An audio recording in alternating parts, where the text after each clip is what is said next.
Hi, it's my great pleasure now to introduce someone who is also at his first Liberty Forum.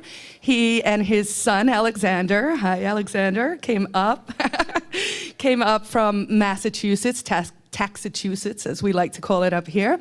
And he will be speaking to us about Bitcoin.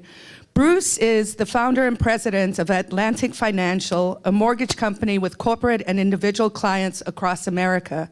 He is also the founder and president, I believe, president of the Bitcoin Association. He's huge on Reddit, and I'm very much looking forward to seeing what he has to say. So join me in welcoming him to the stage. Thank you.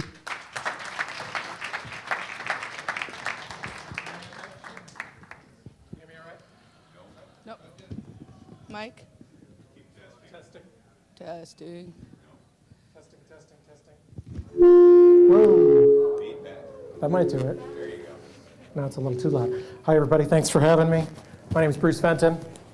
So I'm going to keep it kind of quick on talking about Bitcoin. I could talk about Bitcoin for hours, but I'll keep it pretty simple because we have a variety of people. Some of you have tons of experience with Bitcoin.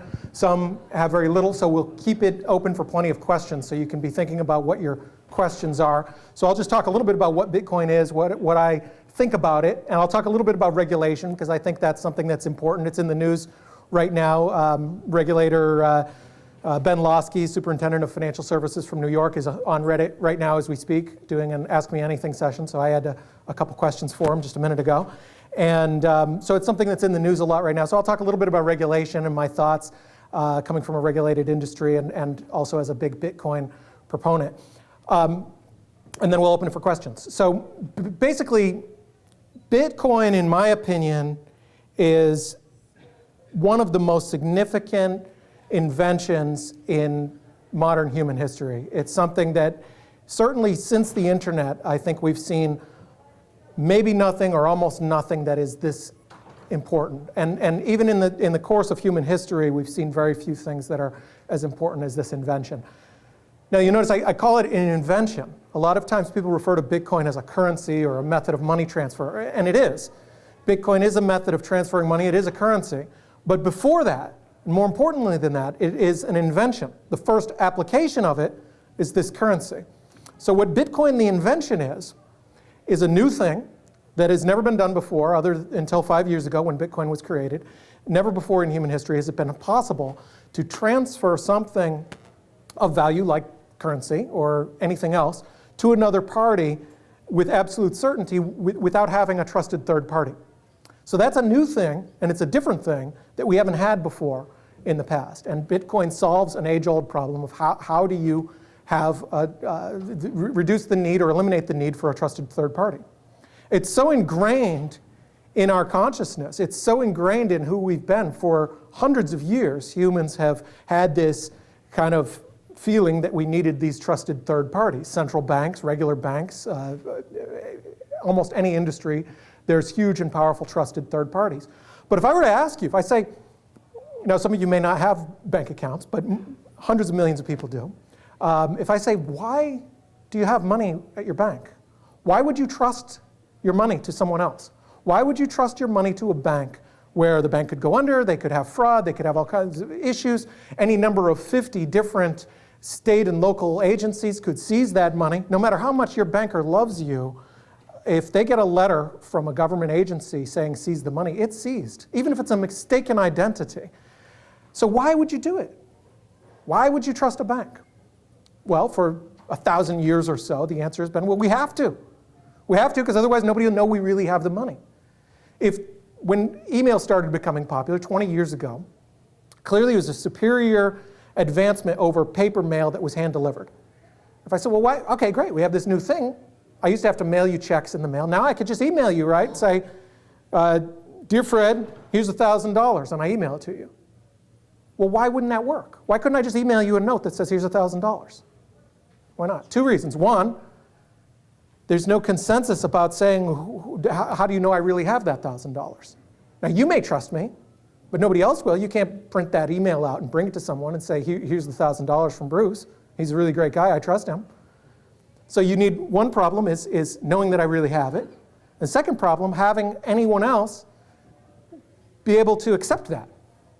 So for hundreds of years, trusted third parties have served that need. If Bank of America says, yes, Bruce really has the $1,000, that's a piece of paper that you can take that will be recognized at Bank of America and hundreds of other institutions. But goes back to needing this trusted third party. With Bitcoin, technology has enabled us to not need that trusted third party. We have a cryptographic math problem that says that what I'm saying really is what I'm saying. And then also we have a centralized or a decentralized ledger with every transaction that has ever happened right in one place that everyone has access to. So there's no question about who owns what, who really owns it. So that's where the invention part comes in, and that is a very, very significant thing. So right now, if I ask why do you need a bank, you don't need to say because we have to. And the technology has changed that. So the first major application of this new invention is Bitcoin, the currency. So it's ability, gives the ability to transfer money instantly without regard to borders. There's no way that anybody can stop it or seize it or freeze it or anything like that. It's just simply based on math. There is no need for a trusted party. You're trusting in cryptography, you're trusting in math. So I believe that's a big deal. I think the currency is probably going to do well. It's very, very small right now. The value of it is less than half of the app messenger, WhatsApp, that Facebook bought yesterday. All the Bitcoin on planet Earth is worth less than half of WhatsApp. I think that the currency will do well, but I may be wrong on that. But I would be even more strong of a bet that this invention is here to stay. Cryptocurrency, and not just in currency trading, but in all kinds of applications in healthcare and real estate and inheritances and every other area where we have in the past needed a trusted third party, we're not going to need that anymore. So I think it's very, very exciting. I founded Atlantic Financial. We were the first full-service investment firm to use the internet back in 1994. We were the first full-service firm to be on the World Wide Web and give investment advice online.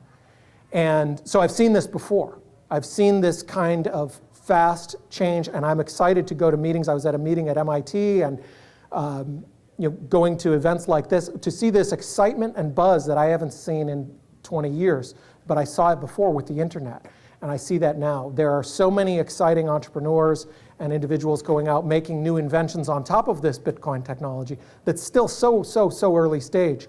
But it's so exciting, and also because of the decentralized nature of it, there is no authority that needs to say, yes, you can go start a Bitcoin app or you can start a Bitcoin company all over the world. Entrepreneurs in India who say, yeah, I'm going to do something with Bitcoin. They don't need anyone's permission. And that is wired into the code, so to speak. That's part of what Bitcoin is, and that's another exciting thing. For the first time in history, a rich guy from here can be on the same financial platform as the poorest of the poor people, as long as they actually don't even need a smartphone or even a mobile phone. You could actually print out a Bitcoin key and have it in hard copy, but we could be all on the same platform. So I think that's very, very, very exciting. So I'll just talk a little bit about regulation, and then we'll open it for questions. I'm sure there will be plenty. So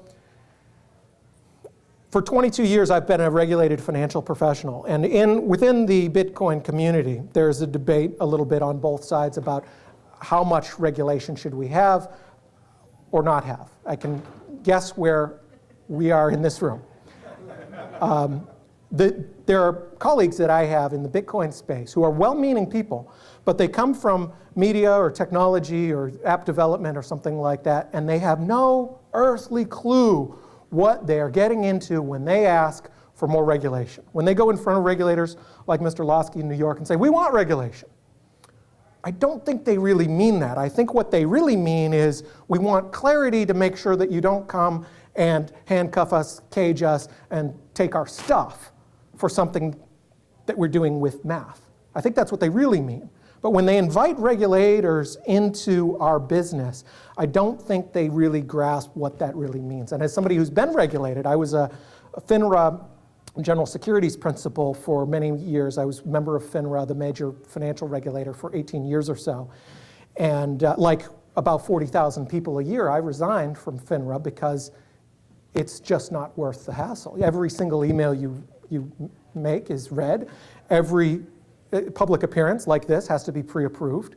And the content, you can't say really anything. I mean, even something remotely related to investments. If you comment on the economy or a national health care plan or something like that, even those comments have to be filtered. It's very, very burdensome.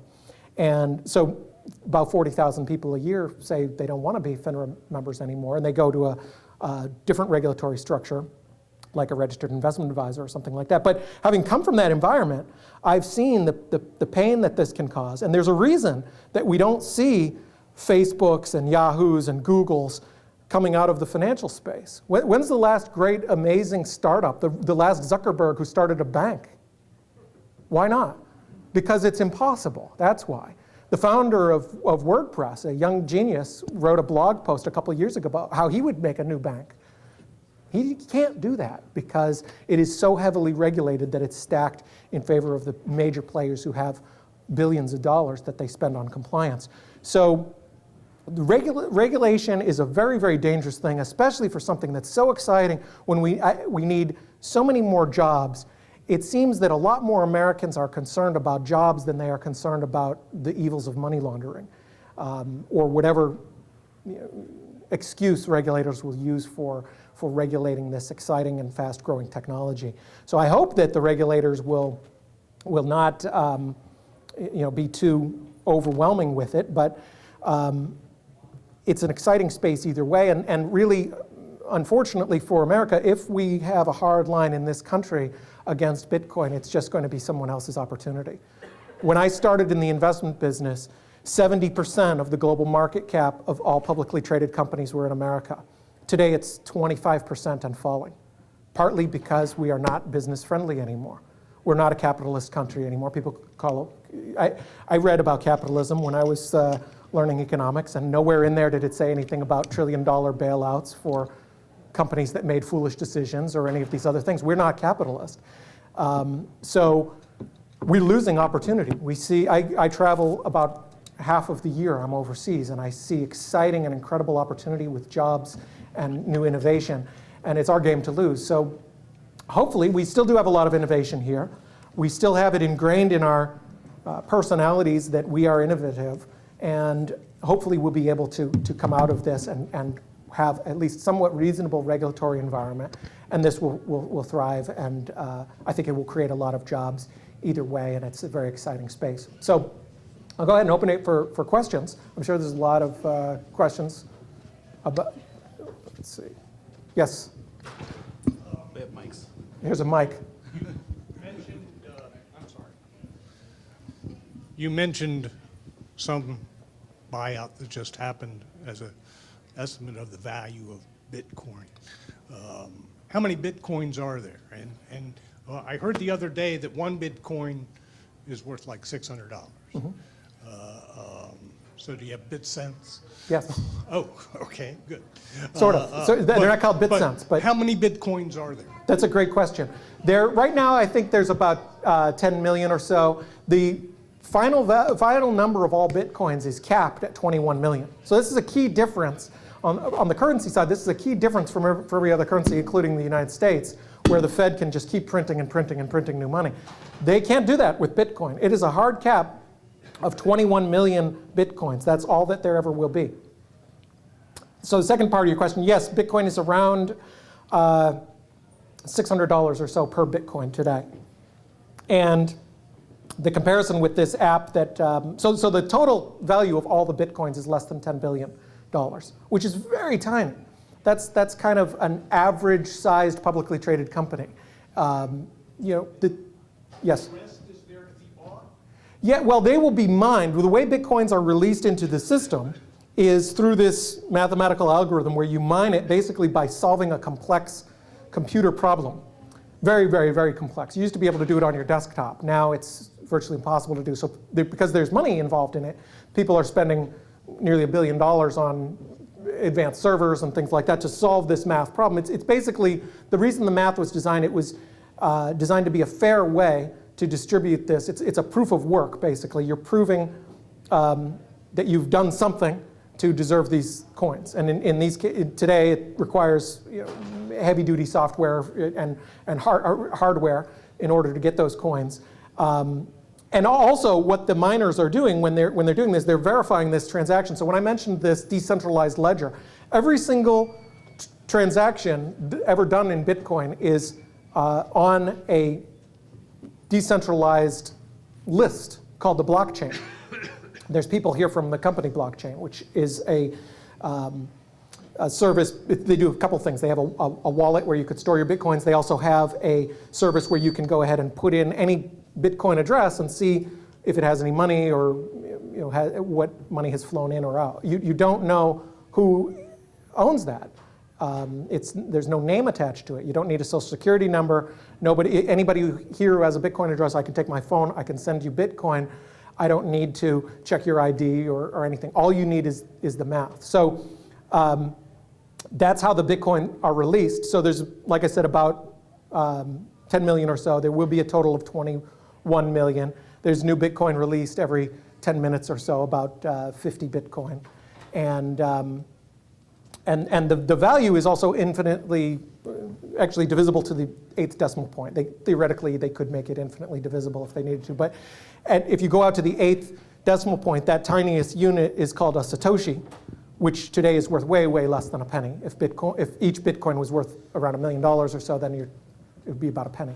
So yes, you can trade and you can buy things. If you need to buy a soda or something like that that is worth less than $600, you would have a millibit, which is 1,000th of a Bitcoin, which would be about 60 cents right now. Or you can go smaller than that or larger than that.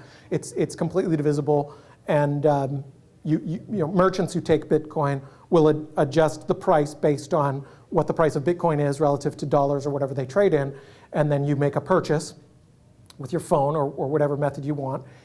If you're online, you can go to overstock.com or Tiger. There's some large, Tiger Direct, large retailers that accept Bitcoin, and you would basically you solve this math code, and instantly the transfer is made. Usually, I'd say it's probably a little quicker than your typical credit card transaction. Not quite as quick as just handing cash to somebody, and it's much quicker than banks. Like if you do international wires with banks, that can take 5 days sometimes. With Bitcoin, it's instant, and there's no other middleman in between. Yes, you next after. You mentioned regulation. Yes. In what way do you think that Bitcoin could possibly be regulated without fundamentally changing the software design behind it? And how is that even really possible? Well, I think the regulators, I don't think, are trying to change the software or the Bitcoin code.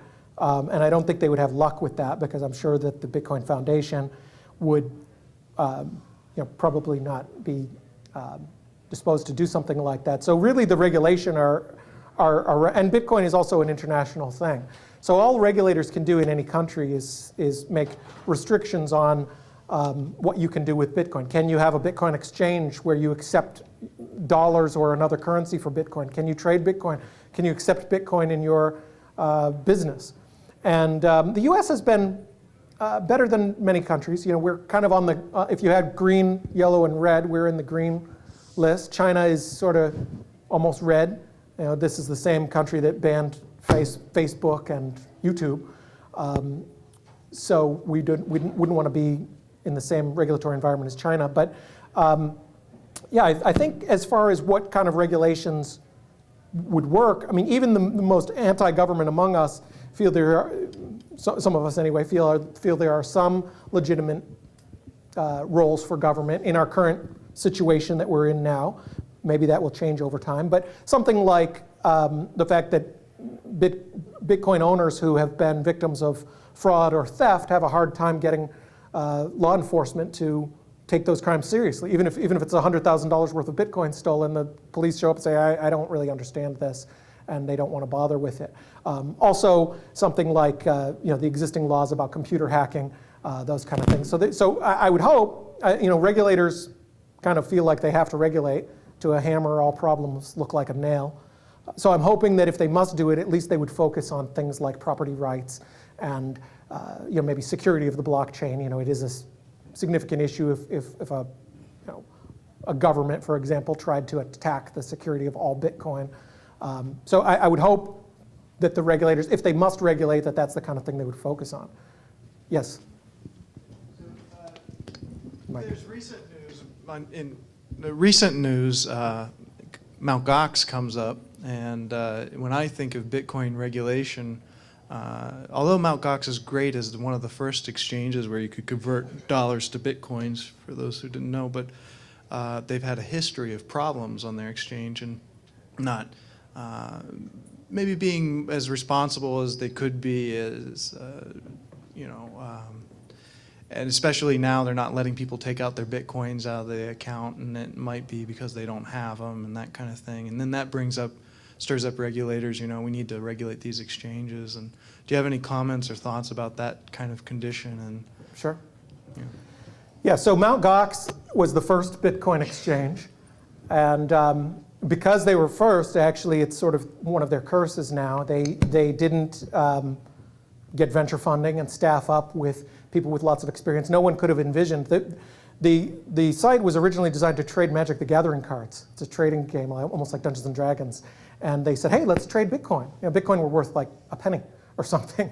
And they never envisioned that this would become a big financial thing. So fast forward a few years, they had over 1 million accounts. And the system was still programmed on this very simplistic system, and their procedures that are in place are not up to the standards of normal mainstream financial outfits, especially somebody who has 1 million accounts in the fastest growing area. So they had all kinds of problems with technology. And right now, they're in a situation where they've frozen, a while ago they froze dollar withdrawals, and now in the last couple of weeks they've frozen Bitcoin withdrawals. So a lot of people feel like we're never going to, if they had an account there, they're never going to get their money back. And the price is reflecting that. There's a big difference now, the price of the coins on this exchange.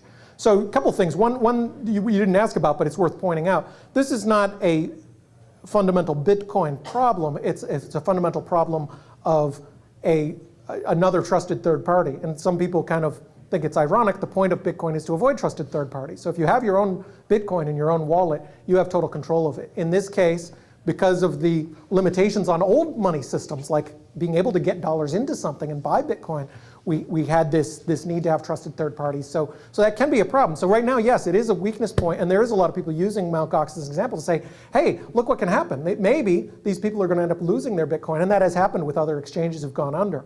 My thought is the pain of regulation and the problems caused by regulation are so significant that I don't think they're worth the gains if they even make the gains and make it safer. There's a great argument to say all this regulation, all this pain that's caused, all the stifling of innovation doesn't even accomplish the goals. Very often regulations have a lot of unintended consequences. They accomplish exactly the opposite of what they intended to accomplish.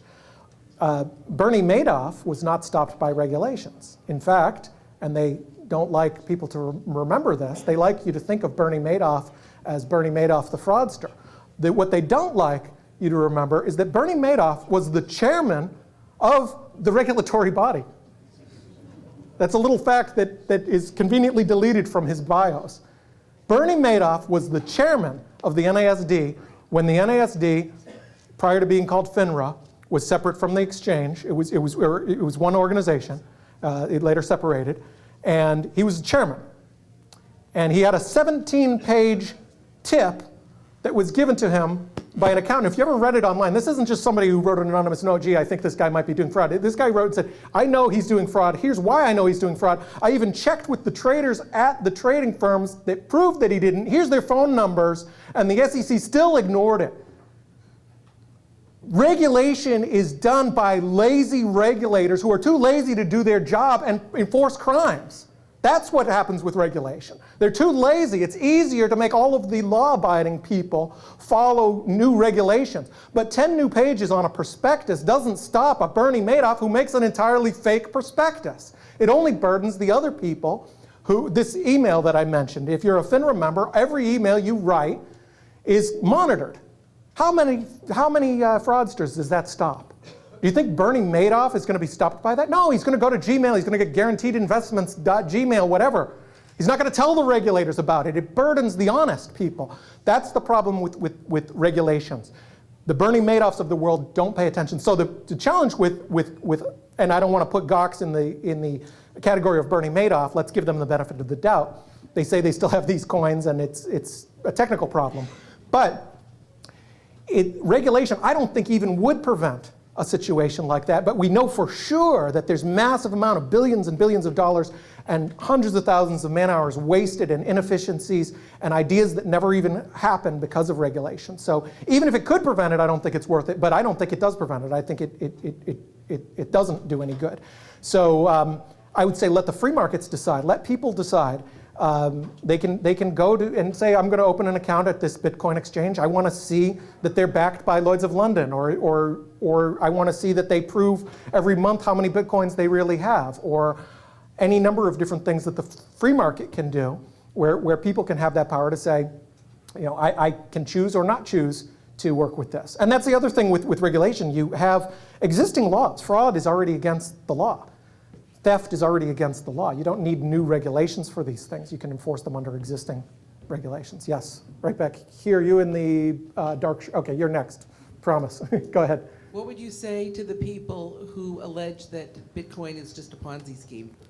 Well, a Ponzi scheme is sometimes used as a phrase by people about something they don't understand. I think it's and the other criticism that you have, people say it's a tulip craze. They refer to the tulip craze when tulips or beanie babies or whatever, anything that has been a complete mania with no substance behind it.